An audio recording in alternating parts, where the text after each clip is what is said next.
Kunada, nung Ilocano ka, kasano yung mga Apuano, Ilocano kayo? Tatlo ka nung ti karakteristik ti Ilocano. Kumuna, kunada, nung Ilocano ka, nabigit ka. May katwa, nung Ilocano ka, nakirmit ka. May katlo, nung Ilocano ka, nangisip ka. Kung na kanya, dahan nagpaypaysuli ka.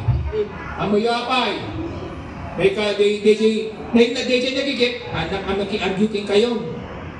Pag DJ nag-hermet, haan nag-hermet Ilocano. Ilocano ka, wise spender. Ito Ilocano. May katlo, pangatlo. Sabi nila, pag Ilocano ka, maitim ka. Sabi ko karamihan maitim. Pero ito yung titakin ko sa inyo. Ang Ilocano kahit na karamihan ay maitim, ang puso maputi. Napudaw ti puso ti Ilocano.